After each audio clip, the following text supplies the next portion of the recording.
I just watched the one with the trans man, in the English playlist one. Yeah. Okay, so It is good. I like it. It's not only the informative, but I love how humorous you are sometimes. this is how it starts. So welcome.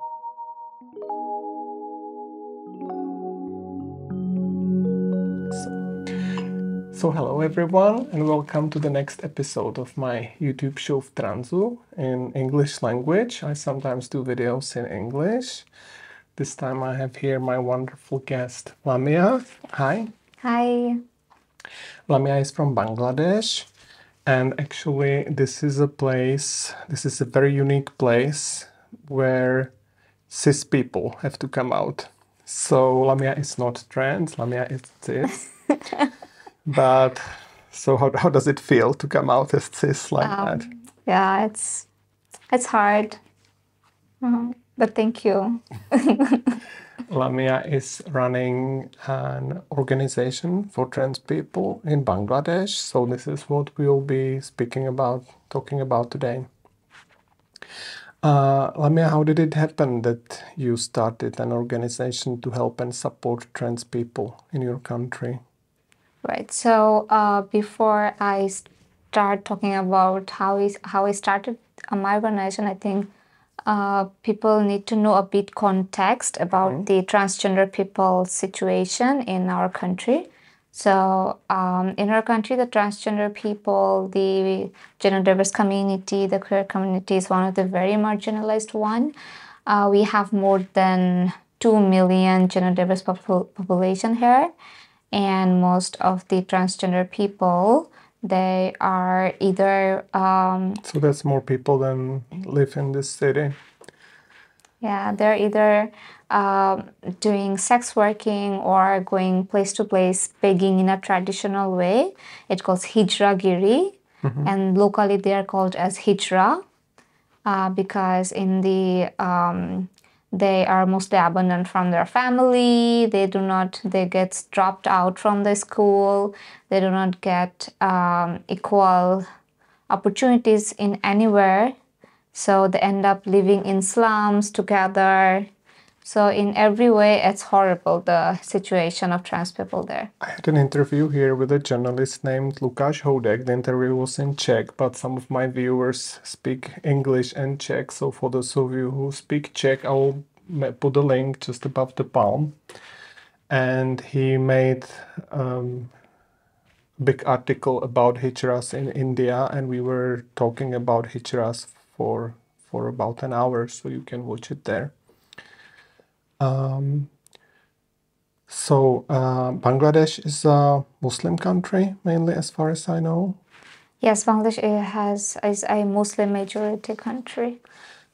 How are or are not trans people accepted in the society? How difficult it is to come out and to live as trans?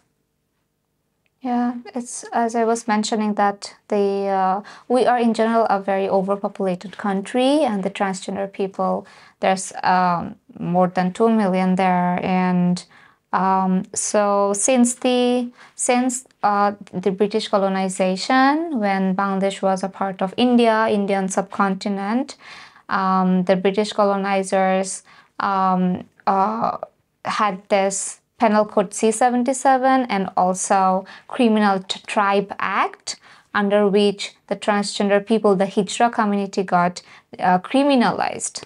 So this is how the taboo started. So the stigma, the taboos are still there. It was actually created by the British.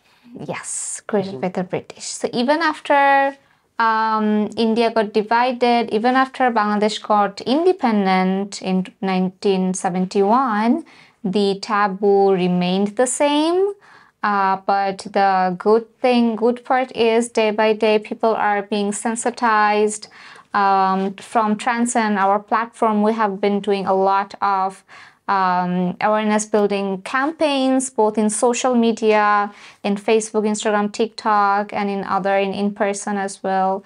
And we are very much focused to creating economic inclusion for the transgender community, for the Hijra people in our country. because as I mentioned that most of them, they're involved in sex working or baking, and there are, they need to have, like a decent social, economic source so that they can have their social and economic liberation. So we are very much focused in there, and in 2019, the government, for the first time, recognized transgender people as Bangladeshi citizen, meaning they officially got voting rights. So they didn't have citizenship before. So No. if you were trans, you couldn't vote in your country. No. Until 2019. 2019. This is so we're going to have, after 2019, we're going to have our first election, national election, for the very first time this December. And how does the state know you're trans? It's just based on your appearance? How did it happen that they prevent you from voting? Because you don't, for instance, me in my country, I cannot legally change my gender. So like legally, I'm a man in my passport, in my documents. And the state treats me as a man, but like there is no way I can fill in a form saying that I'm trans. So I'm just curious how the government knows who is trans and who is not. Yeah, very interesting question. Yes, yeah, that's right. The government still is very unclear. The state, even though the state recognized the trans people as Bangladeshi citizens, the gadget where it is said, it's very much like not very clear. And yes, the trans people in the legal papers, most of them, it's said that they're male. It's still their dead names there, so they can give vote as a male citizen but not a trans citizen before 2019. But now they can change their name and their gender identity in their official paper, but it takes a lot of toll. They have to have a lawyer, go to a psychologist, have GID done, and a lot of procedures to have a legal documentation. Do they need to go to have some surgeries in order to get gender legally changed? Do you need surgeries? So there's not always the GID. Like some not all the people, not all the trans people here has changed the NID, the national ID, the legal papers. This is the reason is when they have the GID from the psychiatrist or the psychologist. Can you just tell us what GID means? GID is gender identification thing. It's like an identity from the psychiatrist saying that they're sane and they're like a proof. Trans. Like, a proof. Mm-hmm. Yeah. So there's a lot of loopholes. Some psychiatrists, they do not really recommend or says that it's mandatory to do a surgery, but some might do. Mm-hmm. So there's a catch. There's still a lot of up to loopholes. The doctors. So is the situation maybe similar to Slovakia?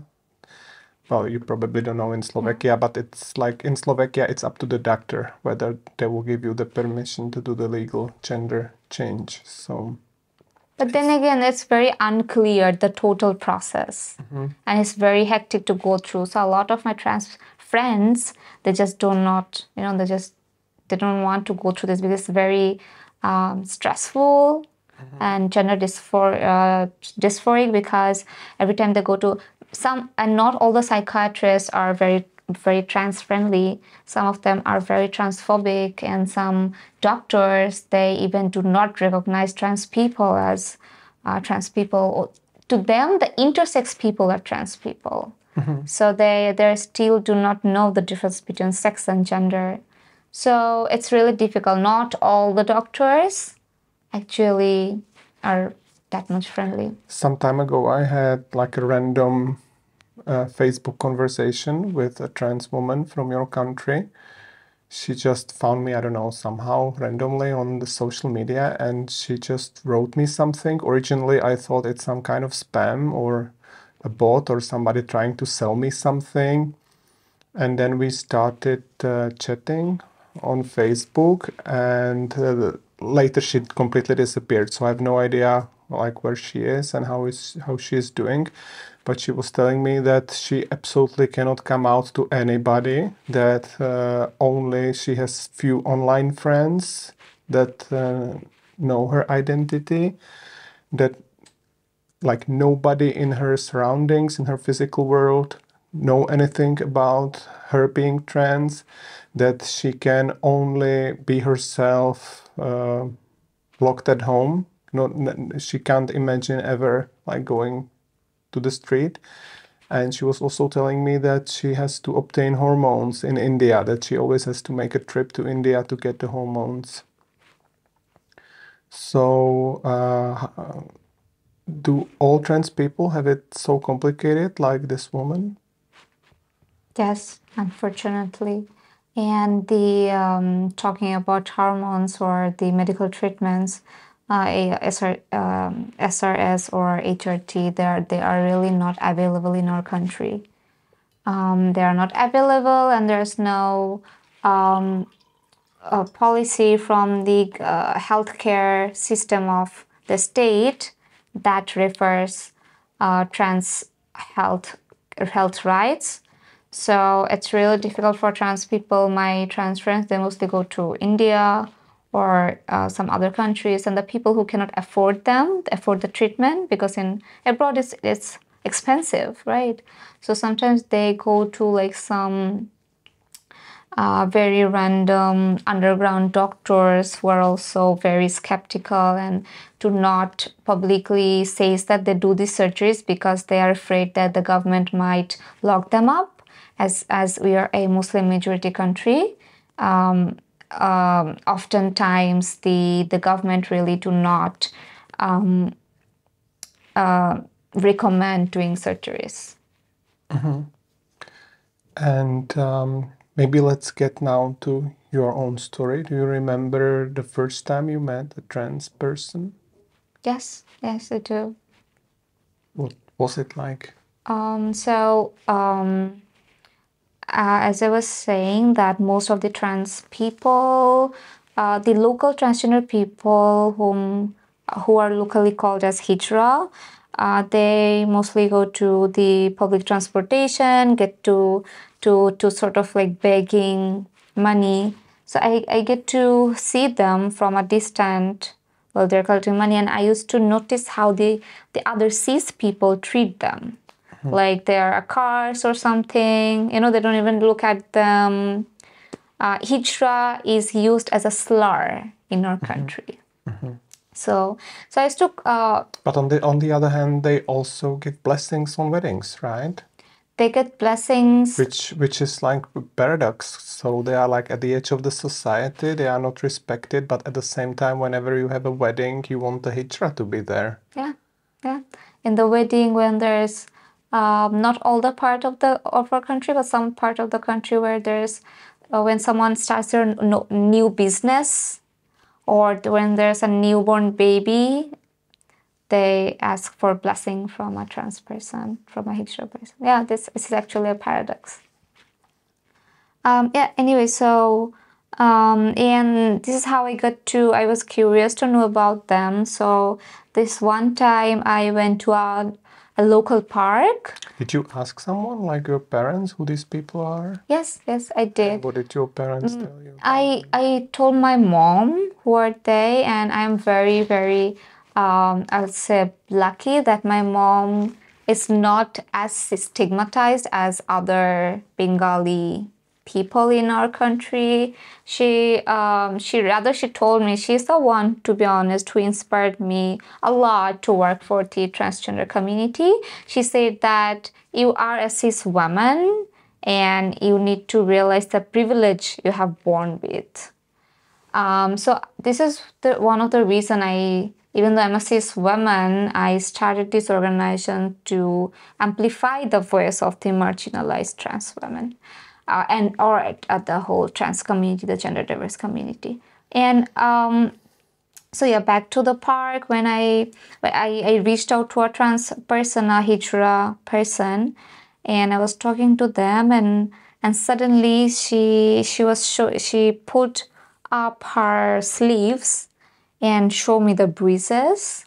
She's like, I went to my mom got very sick. I got to know from the phone call from someone else. And it's been years that I don't see her. So I ran towards her to see her, how she's doing.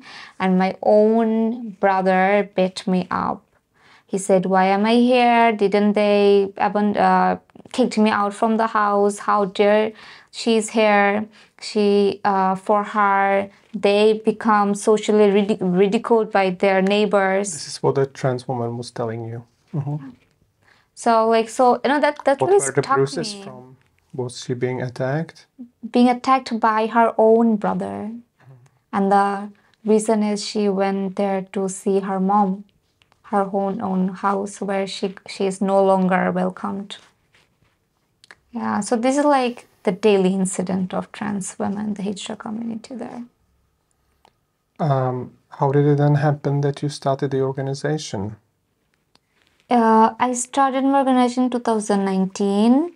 I would say from 17, 18, I started to talk to these trans people, the trans rights activists who are there in our country, the elder, senior trans rights activists, the local grassroots Hijra people. I get to know from where I can start. Mm-hmm. And if I do not understand the problem of the grassroots, I cannot know how to start or what should I do.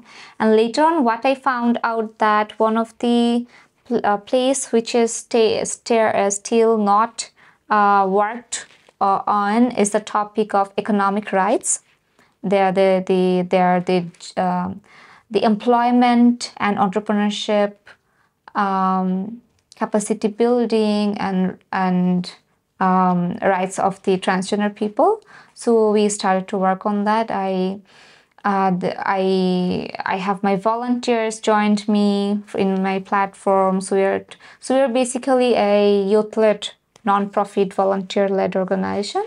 The volunteers, we work in different, including different activities. And one of our very important and focal point is to directly doing advocacy with the corporate sector, the business owners, and tell them and to inspire them to include transgender people in the workplace. And with us, along with some other transgender activists, and through our advocacy, Bangladesh 1 year ago declared 5% tax rebate for the corporate sector who will hire trans people. Nice. So, yes. So that's a big success. Yes, that sort of gave, I'd say, incentive to the local business owners to hire trans people. So now the stigma is, day by day, is, I would say, getting less, decreasing, and the young people are being more aware of trans rights, and the young trans people are being more vocal about their own rights. Mm-hmm. What about on social media? Is it safe to be openly trans publicly? It is safe, as in, yes, they get hate speeches, they get a lot of online bullying in the social media. Even the volunteers who work in our platform for transgender rights, even now in our page, we also get a lot of bullying. But at the same time, there's also a lot of appreciation from social media as well. So I wouldn't say that it's 100% a very pleasant experience for trans people to use social media platforms, but at least the visibility is increasing. Mm-hmm. Are there any famous trans people in Bangladesh?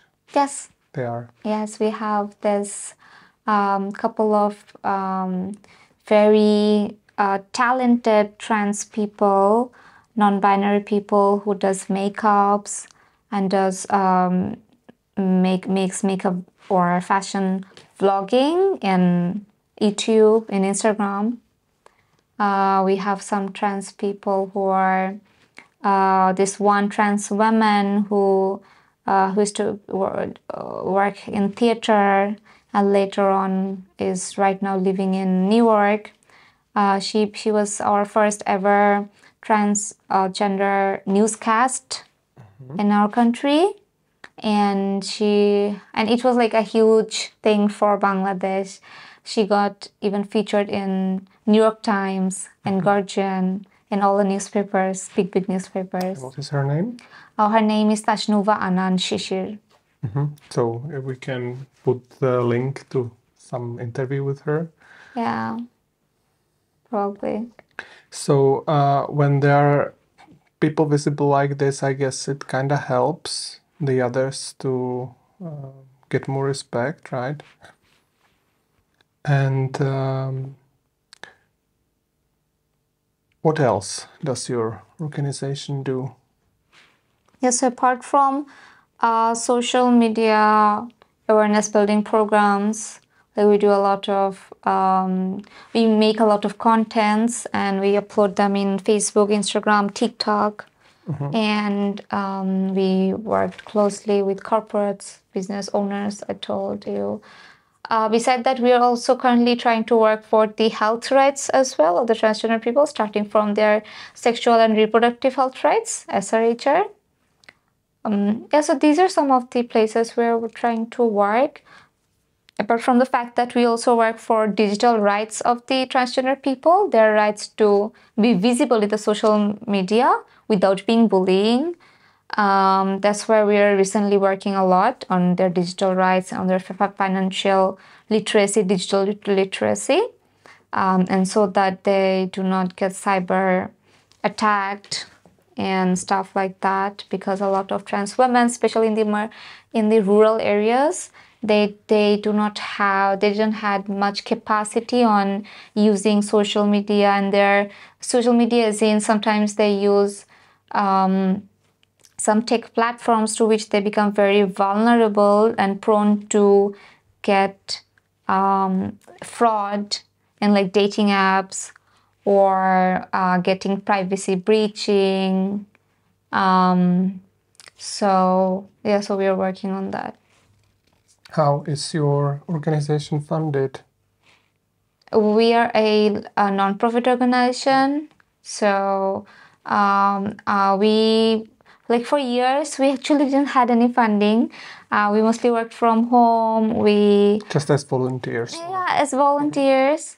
But recently we are receiving small funds for our projects. Some of the projects including the like we did this big events for to have a one-on-one and group FGD programs with corporate sector and the transgender people, sort of a big advocacy program for their job opportunities. These sort of small program, and recently we are also having our Bangladesh's first ever e-commerce platform by the transgender and the queer people. So we're going to have an e-commerce platform where the trans people, the arts and crafts of trans people are gonna be showcased, promoted, and for sale.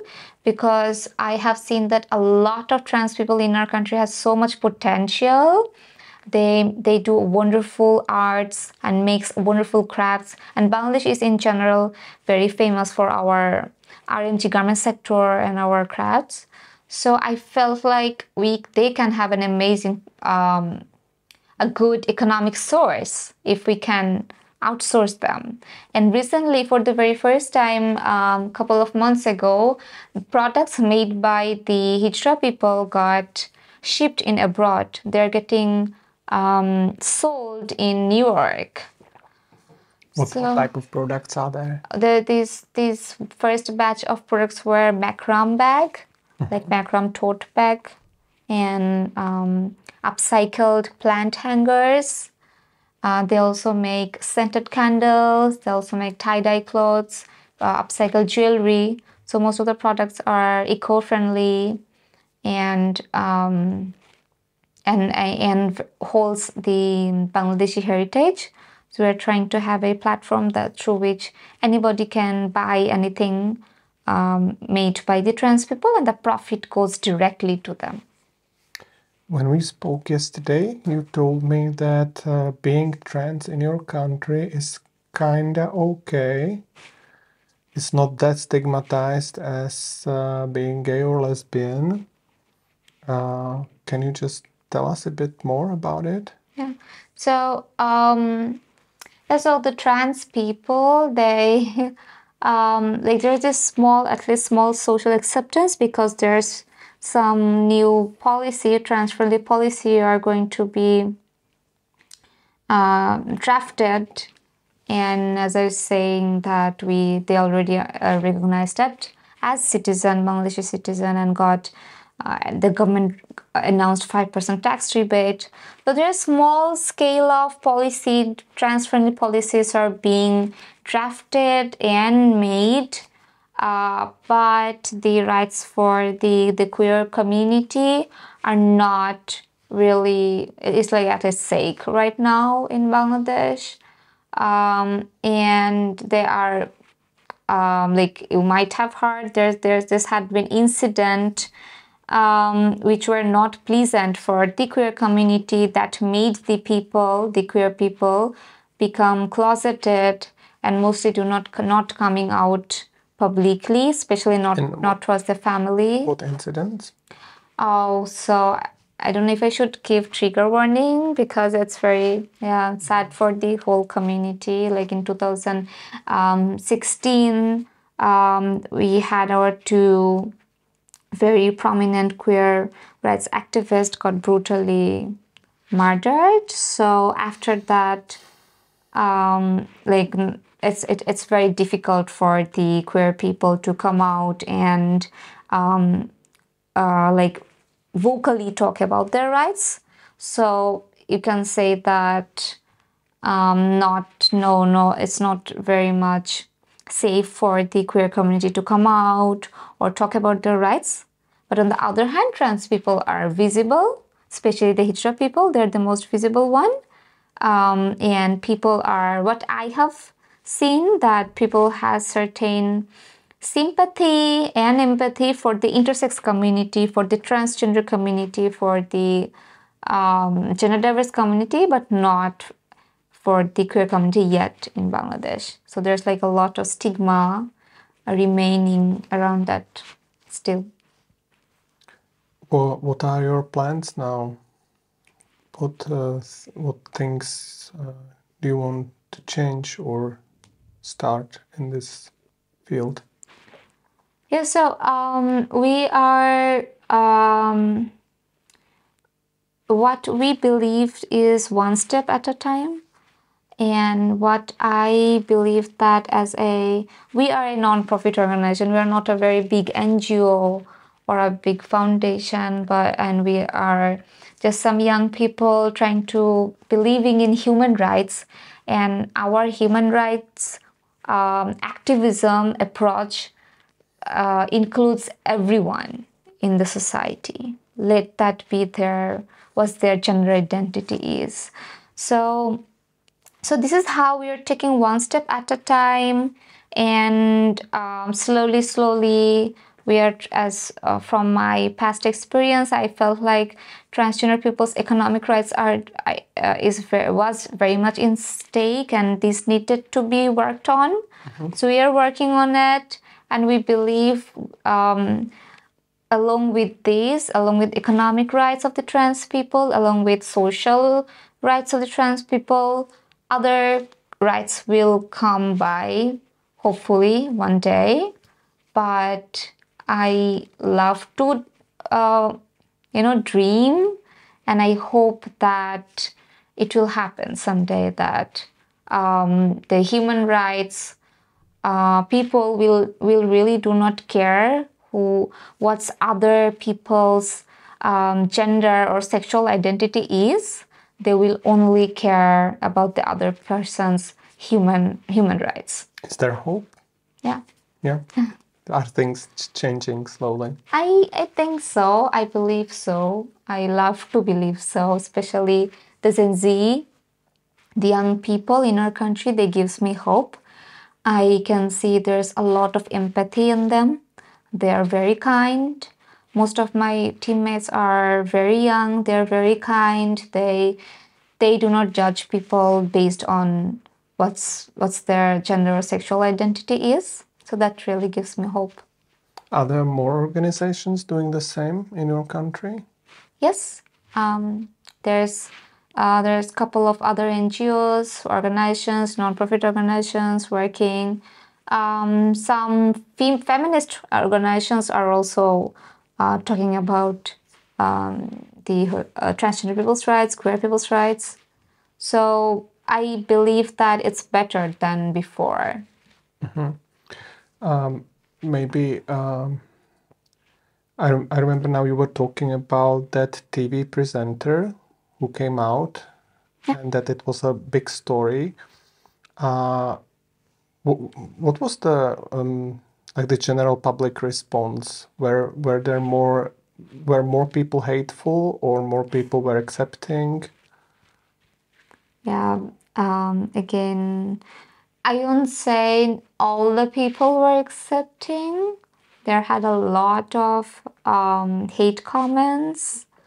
There were a lot of, not for that newscaster, but also whenever we are having a trans person, transgender man or woman being successful, doing amazing thing.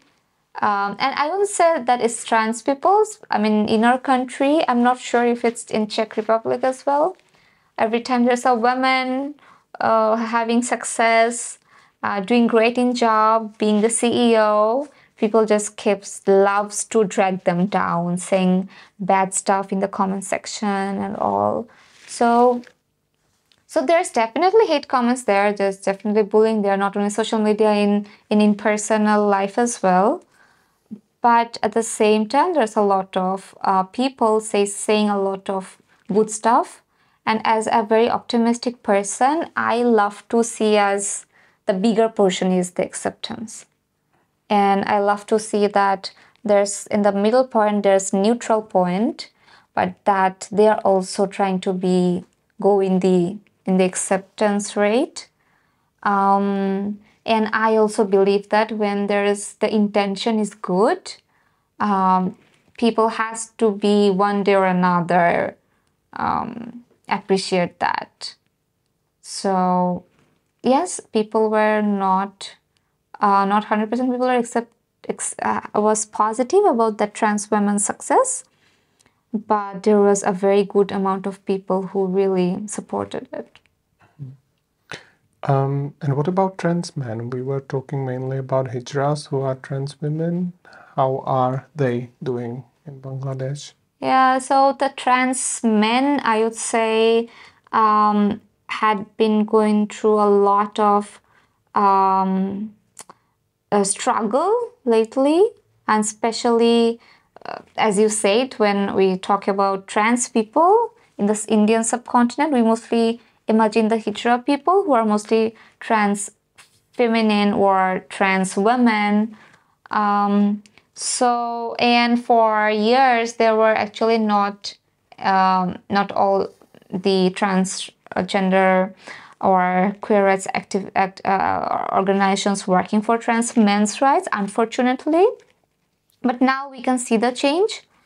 Even in my team, we have amazing trans men are being very skilled, doing magnificent job. So I believe there's that the trans, and also we didn't had any trans men group before. Now we also have a trans men group, and I can see that some trans people, like young trans men, coming out and being very vocal about their gender expression. Because I think the reason why it had been very stigmatized is, one is the society, they see them as women, right? Like in a transphobic way, and they try to dominate them, saying, no, how dare you cut your hair? Who told you you're a boy? You are just a confused woman. If we marry you off, you're gonna be fixed.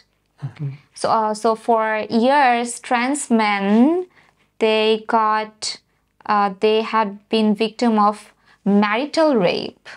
They had been victim of forced marriage, forced pregnancy. So all of this was horrible to be honest, encounter. But there's been very slow little changes around the community. Do you know any trans people who are actually accepted by their families in Bangladesh? Yes, some of them are. Very few, I'd say, very, very few. But every time I see a trans person who has been accepted by the family, I can see how their potentials being radiated. They're doing amazing, and I know this trans woman. Her name is Polly. Polly Appa is having her own. She's a self-taught fashion designer. She's having an amazing fashion line. At the same time, she is also running her own trans rights organization, and she's having her own farm, cattle farm even. So I can see all of this, and every time I say to her, how do you do these things alone? And she's like, because I have my mom with me. So I can see how much that matters, to be honest, to be accepted from the family. Did like any of these parents, maybe the parents of this woman you were talking about, speak about it publicly? You know, like in social media or in media? So just, you know, to show to the other parents that it's possible, that you don't have to get rid of your kid and just destroy the relationship, but... Well, our parents, you know, they belong to mostly the millennial, I'd say, generation. In our country, that generation are not active in the social media. So I still didn't see and know that any trans person's parents were proud of their trans child. But in person, when I'm talking to them, they're happy that they're trans. Doesn't matter. They do not really see their child if they are trans or not. And they had the parents who are actually supportive. They have an amazing resistant power. I mean, you have no idea the amount of things they had to go through from the neighbor, from the extended family members for raising a trans kid.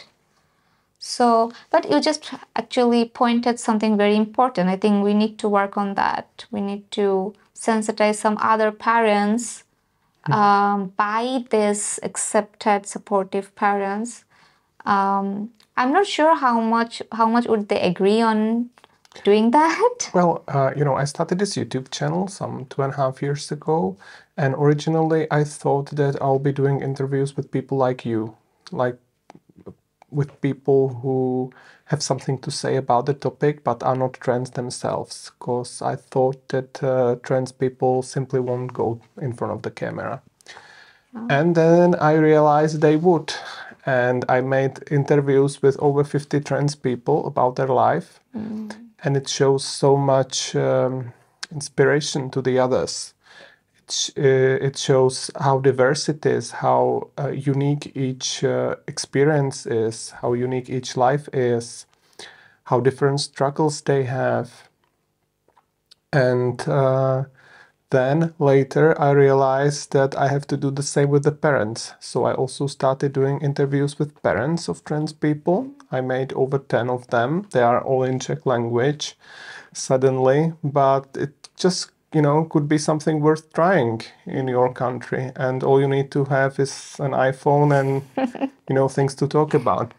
So I think when people see someone having the same problem, it's sometimes it's very eye-opening. And I've got so many messages from parents of trans kids that these interviews help them a lot, and so that they didn't see only trans people talking about it, but also the parents talk about their struggle, because they are in a very unique situation as well. Mm-hmm. So, well, it's a tip what you can try to do. I might once I'm I think educating the public, speaking about it is really, really important. Yes. Lamea, how come you happened to be in Czechia, in Prague? How did you get here? Oh, so I have been visiting Europe for my visiting program. As a visiting program by a foundation, a German-based foundation. And for my program, I was in Brussels and in Berlin, and later on I came to Prague to meet a friend. And here I am. Georgia. She is also invited here, so there'll be an interview with Georgia in Czech language. Okay. And that's how we met each other, because Georgia wrote Because of Georgia. Yeah. She got us to know each other. What do you think about this city? How do you like it here? Oh, I absolutely love it. I love the this. Is this the first time you're here? Yes, my first time here, and I love the buildings, the structures, the statues. Every pillar, every door has some art to offer. And as a art enthusiast myself, I mean, already love it. The city. I'm leaving tomorrow, but I'll be back again. Is there anything important we forgot to mention? Something you would like to say? No, but I just want to exploring cities or countries. What I have encountered that even from our country's perspective, being a small country in South Asia, we become very hopeless sometimes. How we have been working for years about women's rights, about transgender people's rights, about queer rights. Still, there's we are very much sometimes becomes very hopeless seeing the small progresses, or sometimes no progresses. But when we meet people like you, or other transgender rights activists or feminists in other countries, that made me realize that the fight is in everywhere. Mm-hmm. The fight is the same. Maybe the limitation or can vary in terms of how much it is, but the challenge is everywhere. So I don't know, I just think that what is very important to have solidarity among culture, among countries, because what we are fighting for is our rights. And that's it. And I believe that you have an amazing audience who support you. And because this interview is in English, it's quite possible that there'll be people from your country watching it, because there'll be a name of your country in the title, I guess. So it may happen that this video will show up somewhere, or maybe you can also distribute it in your social bubble. So maybe it would be good to just say what people from your country can do to help you, to support your organization, if they want to join, volunteer, or maybe send money. Yeah. So if anybody's here want to join TransEnd, you're always welcome to join as a volunteer. And I guess you have a website. Yes, we do have a website. We will put over there right now. Yeah, we have a website. We're launching another website for our e-commerce. We are very active in our social media platforms. So do beside subscribing link us page, do subscribe, like our page as well in our social media platform. You'll get there through the website, right? There are Yes. links in the website. Yeah, the links you will find it from our website. So yeah, do support us by even a small positive text in our DMs are very much appreciated, and that makes our day. Is there anything people from Europe can do to support you? Yes, please do. Do support by the gender civil rights in Bangladesh, especially in Global South, because in the Global South the rights of the queer community, the rights of the transgender people, the rights of the intersex people are not, to be honest, as good as than the rest. So it would be lovely if you can be vocal about our rights as well when you are talking about your country's perspective. At times we have different type of donation programs. It would be lovely if you can donate to us as well. So it's also possible to send you money from Europe. Yes, right? yes, Like it is. Through like a payment card. Yeah, like PayPal. We have PayPal in our website. Or you can DM us, or we can provide you our bank detail, and we're very transparent about our donation. We always keep record of it and show how we are spending each penny that is being donated. Cool. So I will send you money for sure. Aww. And so Lamea, I think this is it. Thank you very much for sharing the stories of trans people in Bangladesh. It's for us, it's a very remote country that we don't know much about. Hope you enjoy the rest of your short stay in Prague. Hope you'll come next time. And big thanks to our viewers that they managed to view up to this point. Okay. And please subscribe and leave a comment and share and so on. And you can also watch my other interviews in English. Most of my interviews are in Czech, but there are a few in English. I'll put the link over there. And yeah, and take care and goodbye. Yeah, bye.